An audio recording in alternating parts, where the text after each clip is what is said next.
Types of punishment के बारे में बात करें तो सबसे पहले आता है डेथ पेनल्टी, जिसमें ऑफेंडर की जान ले ली जाती है। तो किस तरह के ऑफेंस करने पे जान ली जाती है, वो है generally rarest of the rare case जो होता है, वैसे नेचर के ऑफेंस में डेथ पेनल्टी मिलती है। जैसे waging war against a country, अगर यदि मैंने अपने देश के खिलाफ जंग छेड़ा और मैं पकड़ा गया तो फिर मुझे डेथ पेनल्टी मिलेगी। दूसरा आ जाता है लाइफ इम्प्रिजनमेंट। लाइफ इम्प्रिजनमेंट से मतलब है टिल डेथ ऑफेंडर जेल में बिताएगा। ये किस तरह के केसेस में मिलते हैं? हीनियस क्राइम्स जैसे रेप, मर्डर। तीसरा आ गया इम्प्रिजनमेंट। यहाँ पे इम्प्रिजनमेंट और लाइफ इम्प्रिजनमेंट का मतलब होता है, सबसे पहले लाइफ इम्प्रिजनमेंट का मतलब होता है टिल डेथ, और इम्प्रिजनमेंट का मतलब होता है फॉर अ फिक्स ड्यूरेशन। 10 साल, 20 साल, 5 साल, 3 साल, 24 साल, फिक्स ड्यूरेशन होता है, ठीक है ना। नॉट टिल लाइफ, मतलब till natural death of the person. अब इम्प्रिजनमेंट भी दो प्रकार के होते हैं, सिंपल इम्प्रिजनमेंट और रिगरस इम्प्रिजनमेंट। सिंपल इम्प्रिजनमेंट उस तरह के ऑफेंसेस में दिए जाते हैं जिसके लिए मैक्सिमम 3 साल तक की कैद है, जैसे थेफ्ट, या फिर ऐसे कोई ऑफेंसेस जिसका ड्यूरेशन 3 साल से ज़्यादा का है, तो वैसे केसेस में रिगरस इम्प्रिजनमेंट दिया जाता है। रिगरस इम्प्रिजनमेंट मतलब हार्ड लेबर। बचपन में हम लोग सुनते थे, हमारे पेरेंट्स हमें सिखाते थे, अगर यदि ये बदमाशी करोगे पुलिस पकड़ के ले जाएगी, फिर जेल हो जाएगा और फिर पत्थर फोड़ा जाएगा। वैसे पनिशमेंट नेचर ऑफ इम्प्रिजनमेंट को कहते हैं इम्प्रिजनमेंट विथ हार्ड लेबर।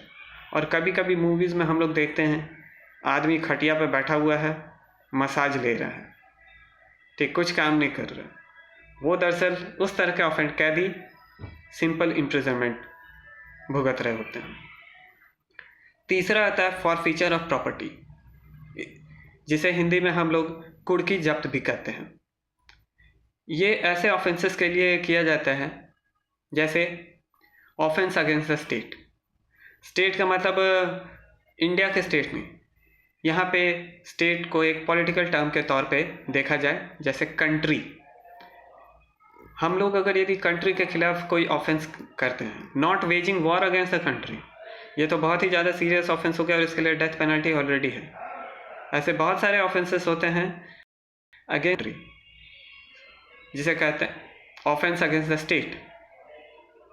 उस केसेस में फॉरफीचर ऑफ प्रॉपर्टी मिलता है ऑफेंडर को, जिसमें उसकी सारी संपत्ति जब्त कर ली जाती है और उसे उसके हाल पर छोड़ दिया जाता है। लास्ट में आ गया सेकंड लास्ट, फाइन।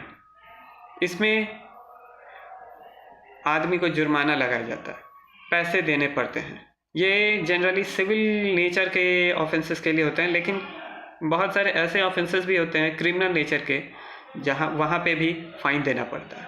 और फाइन या ऑफेंस डिपेंड करता है ऑफेंस के ऊपर कि फाइन लगेगा या फिर इसे किसी और तरीके के फॉर्म ऑफ पनिशमेंट के साथ भी जोड़ा जा सकता है, जैसे imprisonment plus fine, life imprisonment plus fine.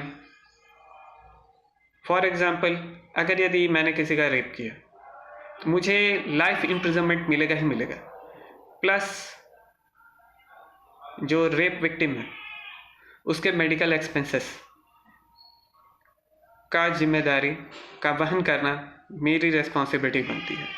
तो इसी चीज़ को वहन करने के लिए मुझे फाइन, कोर्ट अदालत मुझे फाइन इम्पोज करेगी मेरे ऊपर, ताकि मेरे ऊपर जो फाइन लगेगा उस फाइन के दिए हुए पैसों से उसका इलाज हो सके। और लास्ट में है कम्युनिटी सर्विस। ये भारतीय न्याय संहिता में लेटेस्ट ऐड किया हुआ है। ये पेटी ऑफेंसेस के लिए दिया जाता है, ठीक है। और कम्युनिटी सर्विस से मतलब है ऐसा सर्विस, ऐसा punishment which benefits the community as a whole. ठीक है, जैसे साफ सफाई करना, कहीं पे झाड़ू पोछा लगा देना, पब्लिक स्पेस, ठीक है ना, जिससे कि लोगों का भलाई हो। और इसके लिए कोई दरमाहा, वेतन, तनख्वाह या किसी भी प्रकार का पैसा नहीं मिलता है।